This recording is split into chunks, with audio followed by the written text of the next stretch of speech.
سندھ کی دوسری بڑی پارٹی کی بات کریں گے، خبروں کا سلسلہ آگے بڑھائیں گے۔ ایم کیو ایم لندن نے پاکستان میں پہلی پریس کانفرنس کر دی ہے۔ رہنما ایم کیو ایم لندن حسن ظفر عارف کہتے ہیں کہ ایم کیو ایم پاکستان اور لندن میں کوئی فرق نہیں ہے، یہ جماعت ایک ہے اور ایک ہی رہے گی۔ ایم کیو ایم میں کوئی -1 نہیں ہے۔ کچھ پارٹی رہنماؤں نے ذاتی مفادات کے لیے مہاجروں کے ساتھ بے وفائی کی۔ عوام نے پاک سرزمین پارٹی کو بھی مسترد کر دیا ہے۔ کراچی پریس کلب میں پریس کانفرنس کرتے ہوئے ایم کیو ایم لندن کے رہنما حسن ظفر عارف نے کہا کہ ایم کیو ایم مخالف قوتیں ہمیشہ -1 فارمولے کے لیے کوشاں رہتی ہیں۔ -1 کا مطلب مائنس عوام ہے۔ انہوں نے کہا کہ ایم کیو ایم پاکستان اور لندن میں کوئی فرق نہیں، یہ جماعت ایک ہے اور ایک ہی رہے گی۔ متحدہ قومی موومنٹ وہی ہے جسے اس کے قائد نے بنایا۔ ڈاکٹر فاروق ستار اور ان کے ساتھ موجود سینئر لوگوں نے نہ صرف اپنے قائد سے لا تعلقی اختیار کی بلکہ ان کی مذمت کی۔ ان کی بنائی ہوئی تحریک سے ہی ان کو الگ کر دیا۔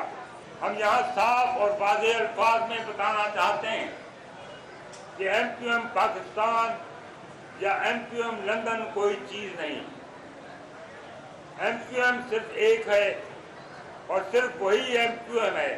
رہنما ایم کیو ایم لندن نے کہا کہ کروڑوں روپے اور بنگلوں سے چند ضمیر فروشوں کو خرید کر پاک سرزمین پارٹی بنائی گئی، لیکن عوام نے ان احسان فراموشوں کو مسترد کر دیا۔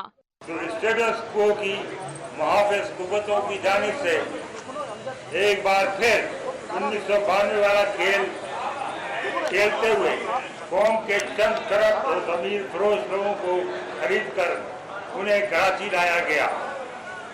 انہیں مال و دولت، کروڑوں کے بنگلے، عالیشان گاڑیاں اور دیگر مراد فراہم کر کے پاک سرزمین نامی پارٹی بنائی گئی۔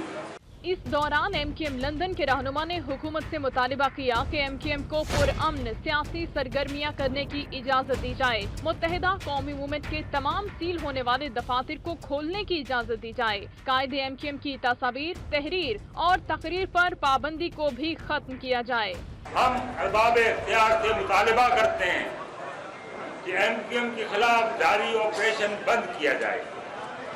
ایم کیو ایم کے مرکز 90 اور اس کے دفاتر کے ساتھ ساتھ ایم کیو ایم کے تمام دفاتر کی سیل ختم کی جائے، انہیں فی الفور دوبارہ کھولا جائے۔ ایم کیو ایم کو اس کی پرامن سیاسی سرگرمیاں کرنے دی جائیں۔